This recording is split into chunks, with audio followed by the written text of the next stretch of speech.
자, 오늘은 에레미야 32장 27절 말씀으로 문제 해결의 하나님이라고 하는 제목으로 함께 하나님의 말씀을 통해 은혜를 나누고자 합니다. 오늘 본문의 말씀은 응답으로서의 심판에 대한 말씀입니다. 에레미야의 의문의 기도에 대한 하나님의 응답인데, 하나님께서는 이스라엘 백성들을 바벨론의 손에 붙이신 이유를 설명하십니다. 그들은 바알을 섬기고 옛적부터 하나님 앞에서 악을 행했습니다. 왕뿐만 아니라 방백, 제사장, 백성들 모두 다 악에 동참을 했습니다. 오늘날 하나님을 믿으면서 구복신앙, 복만 구하는 그런 위주로 하고 성경의 참된 교훈에 등을 돌린다면 살아계신 하나님에 대한 신앙을 바알이라는 사신과 바꾼 이스라엘과 다를 바가 없을 것입니다. 그래서 이러한 경고의 말씀을 에레미야를 통해서 주시는 겁니다. 오늘 본문에 보니까 내가 할 수 없는 일이 있겠느냐, 이런 말씀이 있습니다. 이것은 회복의 약속이 확실하다는 것을 다시 한번 확인해 주는 어구로서 재차 언급되었습니다. 이스라엘 백성이 바벨론에 몇 년 포로됐냐면 70년 포로됐어요. 우리가 일제 35년보다 2배나 긴 70년이에요. 우리도 일제 35년 동안 일본의 침략을 받고 일본에 속박된 삶을 살면서 이제나 저제나 해방이 될까 노심초사 기다렸잖아요. 그러다가 기다리다 지치니까 어떻게 되겠어요? 30년 지난 다음부터는 이제 포기하고 사는 거예요. 30년이면 뭐예요? 한 세대가 지나는 시간이에요. 포기하고 사는 거예요. 그냥 이대로 살자. 그러다 보니까 그냥 일본에 빌붙어서 사는 매국노들이 앞장서서 생기고 일본의 앞잡이들이 생기고 친일파가 생기고 이랬던 거예요. 포기하고 사니까. 그럼에도 한편에서는 독립을 위해서 저 멀리 만주 땅에서 대한민국의 독립을 위해서 애쓰고 힘쓴 우리 순국 선열들이 있었죠. 마찬가지입니다. 이스라엘 백성도 바벨론의 포로로 끌려가가지고 세월이 한 세대가 아니라 두 세대가 지나는 70년 세월이 다 될 때까지 희망이 있었겠어요? 희망이 없었겠죠. 하나님 앞에 범죄함으로 말미암아 벌받은 이스라엘 백성이 무슨 희망이 있었겠어요? 그러나 에레미야 선지자를 통해서 하나님께서 말씀해 주셨습니다. 내게 할 수 없는 일이 있겠느냐? 바벨론의 이스라엘 백성을 포로로 잡혀가게 하신 분도 하나님이시오. 그 포로 생활에서 해방시켜 주실 분도 하나님이시라는 사실을 이스라엘 백성에게 에레미야 선지자를 통해서 말씀해 주고 있는 것입니다. 이 할 수 없다는 말이 너무 어렵고 경이롭다 이런 뜻인데, 에레미야는 하나님의 명령을 따라서 하나멜의 밭을 샀지만은 갈대아군이 포위하고 있는 풍전등화와도 같은 당시 상황에 당황하지 않을 수가 없었어요. 하나님께서 이렇게 말씀을 하셨는데 내게 할 수 없는 일이 있겠느냐 이렇게 말씀을 하셨는데 선지자 에레미야도 당황하지 않을 수가 없었어요. 과연 하나님의 일이 어떻게 이루어질 것인가? 제임스 모어의 다 실패했을 때라는 책에 나오는 사업가 로버트의 이야기인데, 그는 보스턴의 주택단지 개발업자로서 3,200만 달러의 자본금으로 운영하던 큰 사업가였습니다. 그런데 자금 사정이 악화되어 파산되고 말았습니다. 가슴이 답답해서 견딜 수가 없었습니다. 그래서 길가에 차를 세우고 교회에 들어갔습니다. 구석진 자리에 앉아서 기도합니다. 주님, 나를 살려주십시오. 살 길이 없습니다. 어떻게 해야 될지 알 수 없습니다. 눈물로 간절히 기도했습니다. 그동안 교회 다니면서 기도를 여러 번 했지만 이렇게 눈물 흘리면서 기도하기는 평생 처음이었습니다. 그날 목사님의 설교는 회당장 야이로가 예수님을 의지했더니 죽은 딸이 살아났다는 내용이었습니다. 그런데 그 말씀이 가슴을 방망이로 마구 치는 것 같았습니다. 왜 내 사업체가 죽었느냐? 예수님과 같이 안 했기 때문에 죽었구나. 예수님과 같이 한 야이로는 죽은 딸이 살아났는데 내 사업체는 왜 죽었는가? 예수님을 떠나 형식적으로 교회를 다녔기에 죽은 것이로구나. 로버트는 그날 설교를 들으며 자신의 문제를 깨달았습니다. 문제는 자금도 아니고 은행도 아니었습니다. 가진 자신이 포도나무인 예수님에게 붙어 있지 못했던 결과였습니다. 그는 나무이신 예수님만 의지하고 살리라. 다시는 예수님을 떠나지 아니라 하고 결단했습니다. 그 후 그는 사업이 잘 풀려져서 직원을 50명이나 고용할 정도로 성장하게 되었던 것입니다. 결국 문제는 환경에 있는 것이 아니라 예수님과의 나와의 관계에 근원적인 문제가 있는 것입니다. 예수님은 참 포도나무라고 그랬어요. 우리는 가지라고 그랬습니다. 가진 우리가 포도나무인 예수님에게 붙어있지 아니하면 다른 거 얘기할 거 없어요. 돈 문제 얘기할 거 없어요. 환경 문제 얘기할 거 없어요. 친구들 뭐 이런 거 동업자 이런 도움 필요 없습니다. 포도나무인 예수님에게 붙어있는 가지가 되어야 우리의 문제가 해결된다는 것입니다. 포도나무이신 예수님께 붙어 있어야 열매 맺는 삶을 살게 된다 하는 것입니다. 하나님께서는 하늘과 땅과 그 안에 생겨가는 모든 생명을 지으신 분이십니다. 하나님께서는 이 세상의 모든 일에 대해 절대 주권을 갖고 계십니다. 또 일을 성취하십니다. 이 때문에 인간이 스스로 일을 하려고 하면 반드시 실패하고 맙니다. 처음 사람 아담과 하와는 교만함에 빠져서 질병과 저주, 죽음과 절망, 시기와 분노, 질투와 분열, 전쟁과 살상의 문제만 일으키고 말았습니다. 아담과 하와가 하나님 말씀에 순종하기만 했다 그러면 오늘날 우리가 이런 질병, 저주, 죽음, 절망, 시기, 분노, 질투, 분열, 전쟁, 살상 이런 것들 아무 염려할 것이 없었을 것입니다. 하나님께서는 이러한 인간의 당면 문제를 해결하기 위해서 누구를 보내셨어요? 예수님을 이 땅에 보내셨어요. 인간이 자기들이 저지른 죄 때문에 자기들의 죄의 문제를 해결할 수가 없는 거예요. 그래서 하나님께서는 천지 만물을 창조하시고 보시기에 좋았더라 그랬잖아요. 마지막으로 인간을 창조하시고 보시기에 참 좋았더라. 매우 좋았더라. 그랬는데 이렇게 보시기에 좋은 천지 만물을 창조하시고 다스리고 정복하라고 인간까지 창조해 주셨는데 이 인간들이 범죄함으로 말미암아 다 멸망할 수밖에 없으니 하나님의 마음이 얼마나 아프시겠어요. 얼마나 아프시겠어요. 그래서 그 문제를 인간들이 해결할 수 없으니까 하나님이 직접 이 땅에 인간으로 오시려. 그 오신 분이 바로 예수 그리스도입니다. 놀러 오셨어요? 영광 받으러 오셨어요? 박수 받으러 오셨어요? 뭘 지시러 오셨어요? 십자가를 지러 오셨어요. 십자가 왜 지셨어요? 우리의 죄의 문제를 해결할 방법은 십자가밖에 없는 거예요. 죄값을 예수님이 대신 치러주지 않고는 우리 인간들의 죄의 문제를 해결할 수가 없었기 때문에 예수님이 이 땅에 오셨던 것입니다. 그래서 예수님께서는 이 땅에서 33년 동안 일하시고 십자가에 올라가 찢기시고 피 흘림으로써 인류가 전인적인 구원을 얻을 수 있는 길을 마련했습니다. 이제는 예수님을 믿기만 하면 구원을 얻을 길이 열렸다는 것입니다. 인생은 고난의 연속입니다. 고난 없는 인생은 없습니다. 그러나 고난은 우리에게 유익이 된다 그랬습니다. 해가 되는 것이 아니라 유익이 된다 그랬어요. 따라서 우리는 믿음의 눈으로 인생의 문제를 보는 훈련을 해야 됩니다. 우리가 문제의 심각성만 쳐다보면 그 문제는 태산 같은 기세로 우리를 덮칠 것입니다.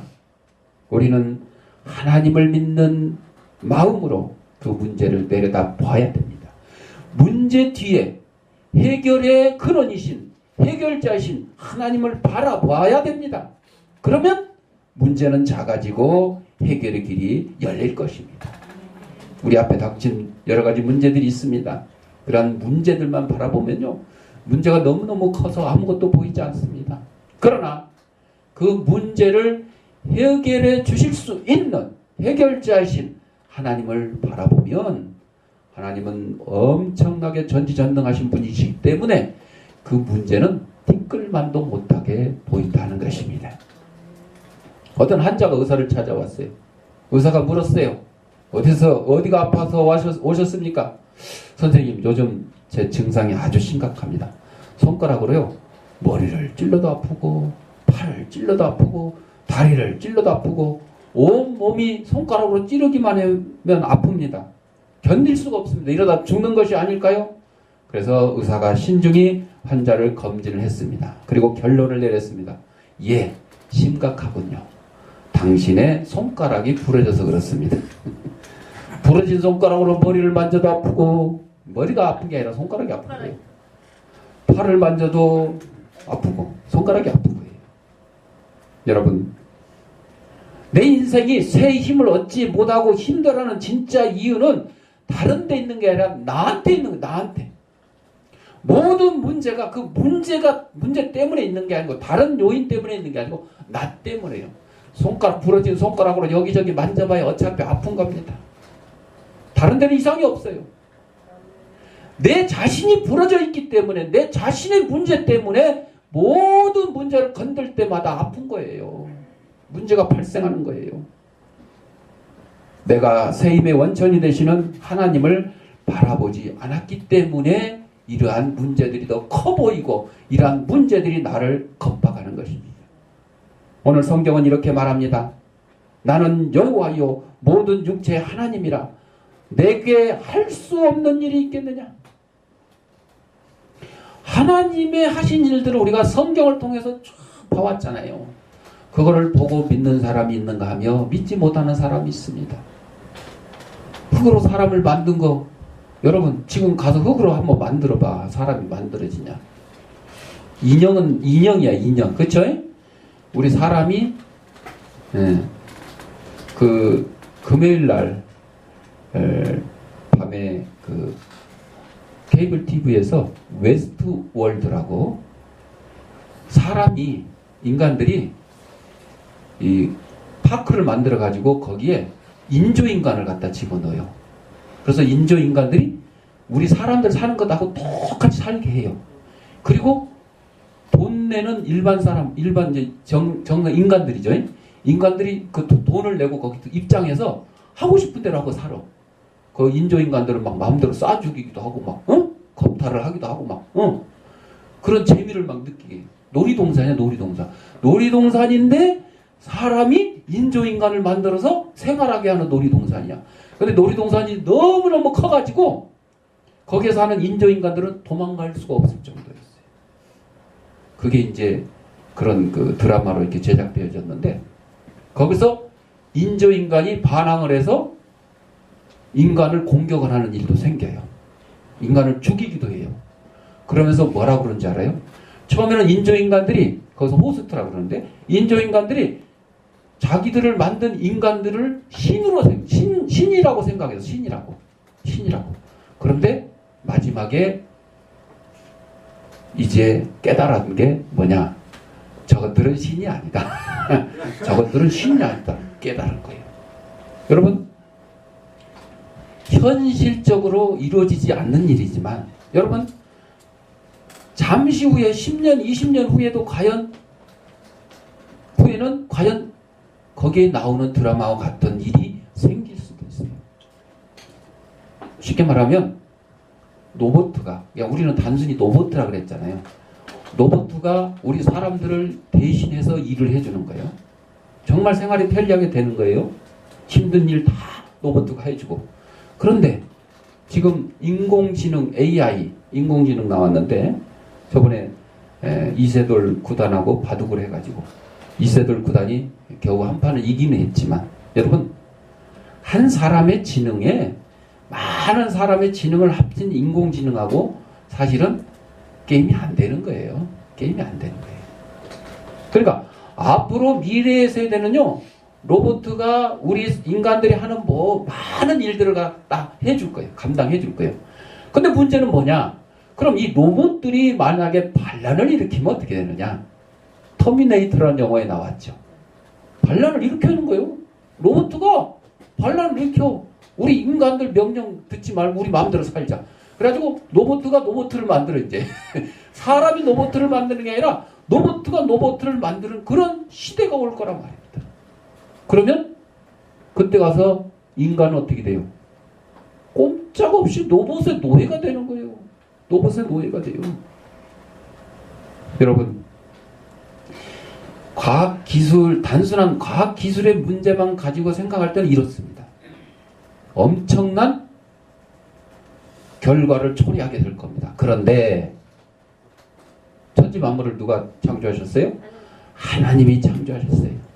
그래서 우리 인간들이요, 아무리 과학을 발전을 시키고 뭐 로봇 기술을 발전을 시키고 인조인간을 만들어낸고 독재인간을 만들어낸다 할지라도 결국은 하나님의 손에 달려있기 때문에 인류가 우리가 만든 로봇 때문에, 우리가 만든 인조인간 때문에 그들에게 쥐어 잡혀가지고 꼴로 노예로 살 그럴 시대가 올지도 모르지만, 그러나 마지막 최후는 하나님의 손에 달려있기 때문에 기계들이, 인조인간들이, 사람이 만든 것들이 인간을 대신할 수는 없다는 거예요. 왜? 우리 인간은 누가 만들었어요? 하나님이 만들었기 때문에. 하나님이 만든 인간과 인간이 만든 물건들하고 대결이 안 되는 것입니다. 안 되는 것이에요. 자, 그래서 이를 지으신 분도 하나님이시고 해결해 주시는 분도 하나님이세요. 욥의 시험에서도 우리가 알 수 있었잖아요. 사탄이 와가지고 하나님 앞에 욥 괜히 뭐 하나님 잘 섬기는 줄 아세요? 너무 잘해주니까 그래. 너무 잘해주니까. 저 조금만 뭐 환난 고난 좀 줘봐요. 그러면 아마 당장 하나님 부인하고 떠날 겁니다. 이렇게 하나님 앞에 욥을 시험하게 해달라고 허락을 받아가지고. 그러니까 욥이 시험 당한 것도 결국 하나님이 허락하신 거예요.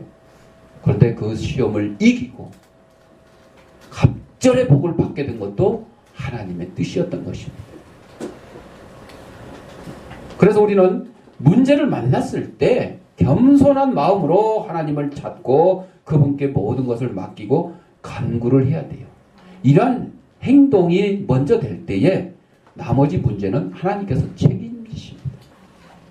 이스라엘 백성들 성경에서 우리가 아시듯이 모세와 이스라엘 백성이 홍해를 만나는 이거 얼마나 큰 문제입니까? 아니 홍해를 건널 수 있는 배가 한 척도 없어요. 수역에서 건널 수도 없어요. 지금 몰살당하게 생겼어요. 가만히 있으면 뒤에서는 누가 쫓아와요? 애굽의 군대가 쫓아오고 있어요. 이런 큰 민족이 지금 멸망당할 그런 고난의 순간, 위기의 순간에 모세가 하나님의 말씀에 순종해서 들고 있던 지팡이로 홍해를 떼요. 엘리사 선지자가 맨발로 뛰어나와가지고 아이고 오셨습니까 하고 막 안수 막 확 이렇게 해줄 줄 알았지. 그랬더니 문도 안 열어보고 야 저 요단강에서 7번 씻고 가. 아니 얼마나 간단해. 얼마나 간단해. 무슨 뭐 진단을 하고 막 뭐 하고 이런 게 아니고 뭐 안수도 필요 없어. 저 요단강에서 7번 씻고 가. 그랬더니 나만 장군이 예 그랬어요? 아니요. 성질 바닥바닥하고 내가 말이야 아람 군대 장관인데 어디 일개 이 조그만 이스라엘 나라 선지자란 내다보지도 않고 문전 박대한다고 생각한 거요. 아니 문제 해결 이미 줬잖아. 정답 줬잖아. 요단강 7번 씻고 가라고. 얼마나 간단해. 이게 어려워? 뭐 한라산 꼭대기 올라가는 것도 아니고 얼마나 쉬워. 그런데도 믿음이 없기 때문에 화를 내고 그냥 가려고 그랬어. 근데 그 하인들이 또 믿음이 좋아요. 아이고 장군 아니 이거보다 더 어려운 거 시켰어도 해야 되는데 아니 강에 들어가서 목욕 7번 하는 게 뭐 어렵습니까? 한번 밑짐 치고 해봅시다. 여러분 지도자에게는요 이런 믿음 있는 참모들이 필요한 거예요. 우리나라가 혼란에 빠진 것 단 대통령 한 사람의 잘못이라고 생각하면 안 돼요. 그 주위에 있는 참모들이 잘 보필을 했어야 되는 거죠. 나만 장군이 요단강에 들어가서 한번 목욕하고 나오는데 조금씩 좋아졌으면 야 좋아지네? 계속해야지 이랬을 것 같아. 근데 아니야. 6번 활동한도 절대 그대로 했어. 바뀐 게 없었어. 나만이 막 성질을 바락바락 내는 거예요. 그러니까 하인이 옆에서 그냥 그거 말린이라고. 아이고 이제 한 번 남았어. 한 번 남았어. 한 번만 더 하십시오. 한 번만. 7번 쫙 하고 나왔더니 어떻게 됐어요? 피부가 아기의 피부처럼 깨끗해졌어요. 아니 믿음이 없는 이 나만도 하인들의 그냥 설득에 못 이겨서 억지로라도 7번 목욕을 했더니 나았잖아요. 나아서 나아만인가 봐. 나아서 나아만. 응? 사랑하는 성도 여러분, 문제를 주시는 분도 하나님이시고요 해결해 주시는 분도 하나님이시오. 왜? 우리를 창조하신 창조주이시기 때문에 그랬습니다. 문제의 원인을 나에게서 찾고 자기 자신에게서 찾고 낮아져서 하나님께 간구하는 사람을 하나님께서 돌보시고 생명의 길로 인도하십니다.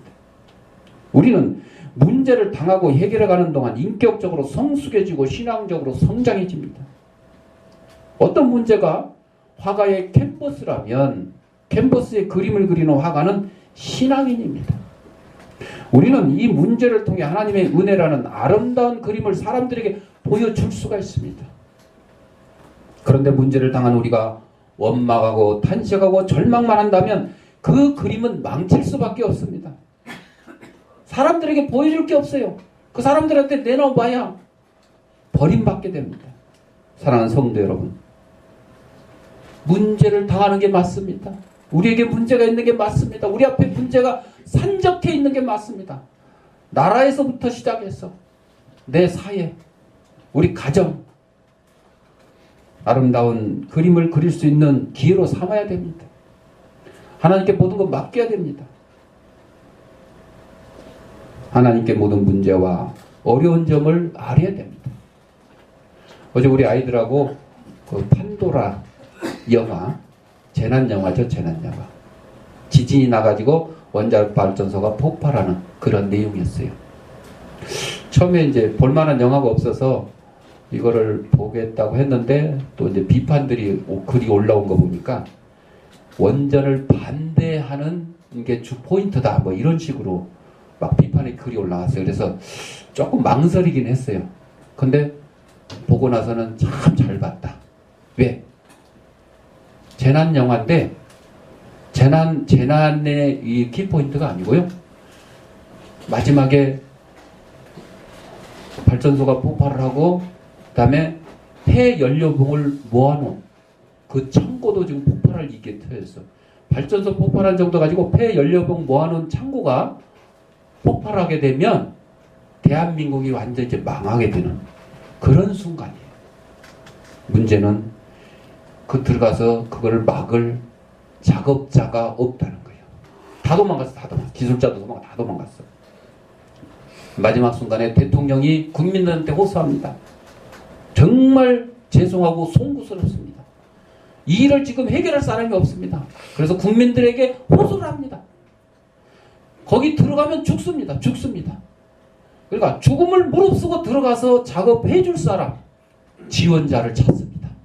그리고 딱 이제 마쳤어요. 그때 처음에는 거기서 탈출했던 기술자들이, 그 주인공을 비롯한 기술자들이 막 원망을 하고 말이야.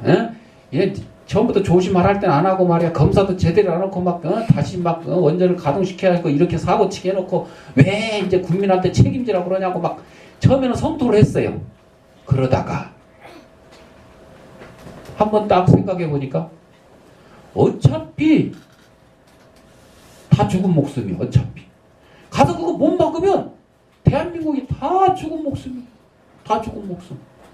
그러니 내 한 사람 희생해서라도 내 가족들 살리고 우리 국민들을 살린다 그러면 이만큼 귀한 일이 없겠느냐. 그리고 그 사람들이 또 기술자들도 이미 원자력 발전소 처음에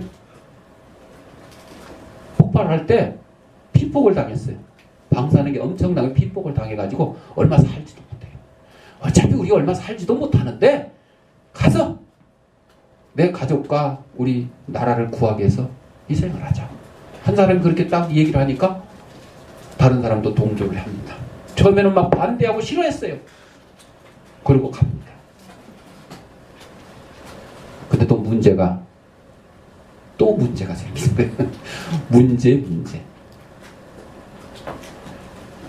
그 폐연료병을 싸놓은 창고에 바닥이 지금 주저 내려앉게 생겼고, 거기에 이제 냉각수를 갖다 막 더 채워 넣어야 되는데, 그게 감당이 안 되면 콘크리트로 막아놓은 이 창고 자체가 폭발해서 대한민국이 다 날아갈 그런 위기잖아요. 그래서 거기 소장인 사람이 아이디어를 내기를 바닥을 아예 폭발을 시켜가지고 그 밑에 공간에다가 떨어뜨리고 거기다가 냉각수를 채우자. 그리고 출입구를 봉쇄를 해버리자. 그러면 폭발하지 않을 것이다. 그런데 문제는 뭐냐면 그 일을 한꺼번에 해야 되는데 밖에서 문을 막아놓고 안에 들어가서 누군가 그 폭발을 시키는 다이너마이트로 폭발을 시켜야 되는데 그래서 그 사람이 필요하다. 그때 이제 자원한 사람이 주인공 김남길이죠. 영화배우 김남길. 처음부터 막 불평하고 불만하고 막 자기는 싫다고 막 배 타고 막 어디 간다고 막 이랬던 사람이었는데 마지막 순간에 자기가 자원을 했어요. 또 전문가고. 그래서 이 사람은 혼자 들어가서 안에서 폭파 준비를 하고 나머지 사람은 밖에서 출입문을 갖다 용접을 해서 봉쇄를 합니다. 그리고 마지막 순간을 갖다가 이 헬멧에 있는 카메라를 통해서 TV에다가 중계를 합니다. 처음에는 왜 내가 이 일을 해야 되냐고 막 원망 섞인 얘기를 했어요. 그러나 나중에는 정말로 나를 기억해달라. 내 가족과 우리 나라를 위해서 하는 일이니까 나를 기억해달라. 그리고 문이 다 밀봉된 다음에 단추를 눌러서 폭발을 시켜. 그래서 바닥이 딱 주저앉아가지고 밑으로 들어가고 그리고 외부의 벽은 안전하게. 그래서 온 국민을 살릴 수 있는 그런 단 한 사람의 희생으로 말미암아 거기서 이제 저는 그거를 본 거예요. 우리 예수님이 왜 이 땅에 오셨는가? 우리 죄인들을 구원하시려고 예수님의 한 사람의 희생으로 말미암아 그러니까 한 사람의 아담으로 말미암아 죄가 들어왔는데 그것을 한 사람의 예수님으로 말미암아 해결이 됐다. 그거를 보게 된 거예요. 정말 감동적이었다. 잘 봤다. 이런 생각이 들더라고요. 그래서 여러분들 원자력 발전소 위험하잖아요. 그것만 위험해요. 여러분 타고 다니는 차도 위험해요. 지하철도 위험해요. 비행기 위험해요. 배 위험해요. 그러니까 위험하니까 그거 없애야 된다. 이런 바보 있어요? 자동차 위험하니까 자동차 다 없애라 그래요? 안 그러잖아요. 그러니까 원자력 발전소 위험하니까 다 없애라 그래요. 그 반대하는 사람들은. 그러나 그 원자력 발전소 때문에 우리가 지금 편안한 삶을 누리고 있는 거예요. 뭐 하는데? 전기. 예. 대부분이 원자력 발전소에 나오는 전기를 사용하고 있잖아요. 위험하기는 해요. 그러나 우리가 그거를 잘 간수하고 관리하고 하면 우리 인간들에게 유익한 것이고 그리고 우리 인간들이 잘못 간수하고 잘못 관리하고 엉터리로 하게 되면 결국 우리한테 해가 될 수도 있는 거예요. 그렇지만 여러분 자동차가 위험하다고 안 타는 게 아니고 우리는 다 조심해서 타고 다니잖아요. 그런 건 마찬가지예요. 자, 여러분 하나님께서 우리에게 문제도 주시고 해결도 해 주시는 거예요. 그래서 하나님께 모든 걸 맡기고 하나님께 모든 문제와 어려운 점을 다 아뢰십시오. 내 자신을 죽이고 하나님의 뜻대로 살겠다는 결심을 하십시오. 하나님의 선하신 뜻대로 모든 것을 이루어 주실 것입니다. 당장 내 마음에 들지 않더라도 실망할 필요 없습니다.